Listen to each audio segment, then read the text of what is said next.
Welcome to ATVision, powered by Quad Off-Road Magazine. This Motosode brought to you by MotoWorks.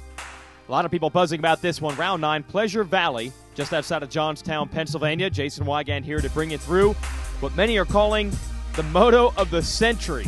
Amazing racing here, and why not? The Suzuki ATV Summer National was poised right in the middle of an amazing and dramatic championship fight between Chad Wienen, Dustin Wimmer, and Joe Byrd. And the Pennsylvania fans have plenty to root for. The Ironman John Natale hails from this neck of the woods, as does Wimmer. And there you see Wimmer just 5 points behind Wienen coming into this one, and Byrd still in the hunt as well.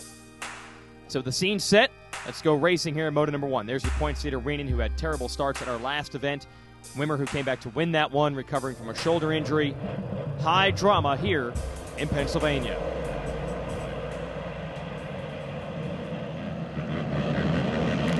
Into the first turn we go. It's Doug Gust who's going to grab the MotorcycleUSA.com hole shot, and Wienen goes down in turn 1. A dramatic change in the championship already, just a few seconds into the racing here at Pleasure Valley. And look at Wimmer taking advantage. He's right behind his teammate Gust. Josh Creamer in the hunt as well. Look at Wimmer immediately go to work. Takes the lead from his teammate Gust and sets sail. This is the Dustin Wimmer we saw earlier in the season, and of course last season, that won the championship. But the big surprise was Byrd back there in third on the red machine. Byrd has been struggling through the mid portion of the season, but he was back and on a charge. Same thing with Creamer here in the number 4 spot. Behind that, Josh Upperman on the move. The number 20 Honda rider passes Thomas Brown's factory Yamaha and then gets around fellow Honda rider Harold Goodman. Goodman would then battle with John Natale and Brown a little bit further back. More bad news for Wienen. Don't listen too closely to that. He's fired up. The first turn crash does too much damage to his Kawasaki. He is out of the moto. So suddenly, Dustin Wimmer, who was thought to have thrown this championship away a couple of months ago, is going to take the points lead back. Winning this moto is not going to be so easy. Look at this battle behind him. Here's Byrd going after Gust, making the move around the outside. How many laps and how many corners have those two spent side by side like that through the years? This time Byrd gets the better of Gust. That's his first podium finish in a moto since Steel City back in May. So Byrd is definitely back. Here's the battling with Can-Am riders Jeremy Lawson and Brandon Smith. So there's plenty of action all over the track to keep the fans of Pleasure Valley fired up. And they were both fired up for this guy, Dustin Wimmer, looking awfully hard to stop. Byrd, Gust, and Creamer round out the top 4. And man, was that close down the line. If you want to see how intense it was at Pleasure Valley, check out this battle between the factory Yamaha teammates Brown and Brown. Thomas Brown stuffing Pat Brown at the finish to take 9th. Pat Brown 10th. Well done by Upperman to hold on for 5th. Okay, so a huge championship swing in Moto 1 as Wimmer takes the victory and Chad Wienen fails to finish. Brace yourselves now for one of the most dramatic races and dramatic finishes you'll see. Joe Byrd determined to get an overall victory. Creamer, who was so close in that first moto, fired up as well.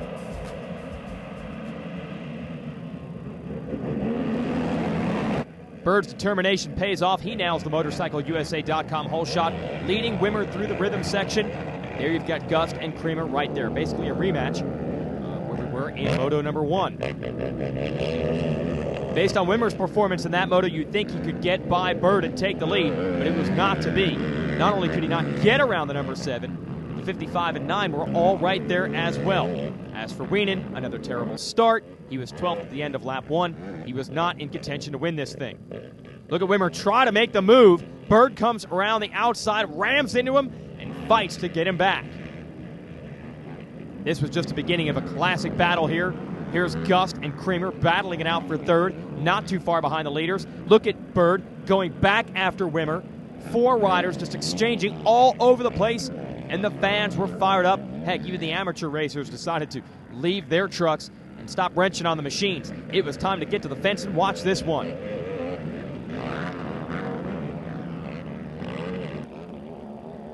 Here's Wimmer still in the lead. Byrd still stalking him. Gust and Creamer right there. No one giving the champ any quarter. And then just past the halfway mark, lap 8, Byrd takes the lead back from Wimmer.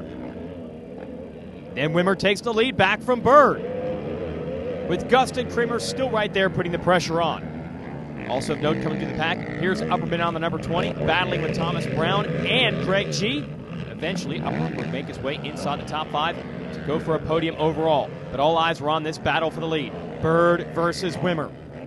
For the second time in the race, Byrd's able to make the move, and then Creamer follows suit. He gets past the defending series champ, and now it's the 7 and the 9 in the lead. And then watch this.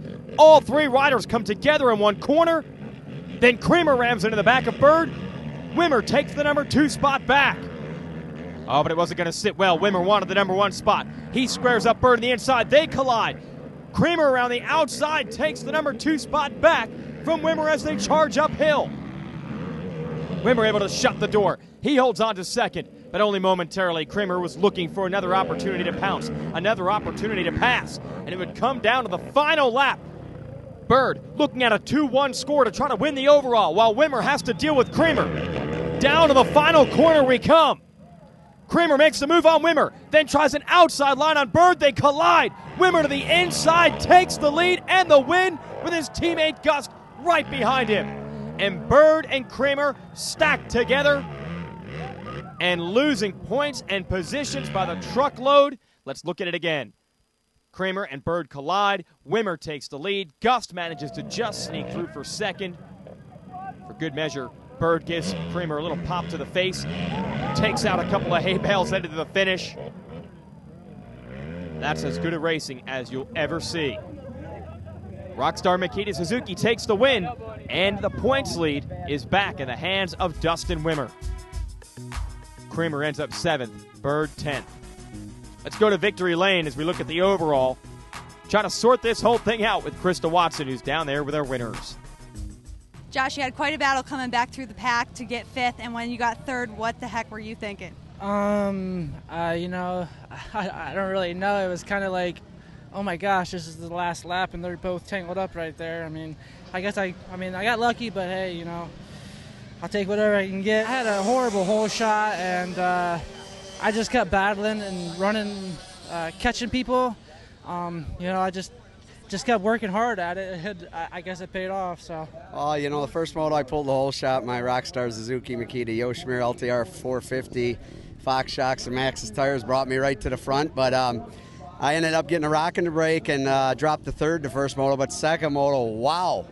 Was that a moto? And, you know, I was watching it all. I was back at 3rd, then Creamer passed me, and we went back 4th a few times, and then I just didn't have the strength. I'm like, I guess 4th is it, you know, and then like 2 laps ago, I'm like, I'm putting a charge on. I'm going to put my head down and go for it, and I almost spun out, and I lost more distance, but I caught back up to him at the end, and then here I see him tangled, and I'm like, yes. Lucky me.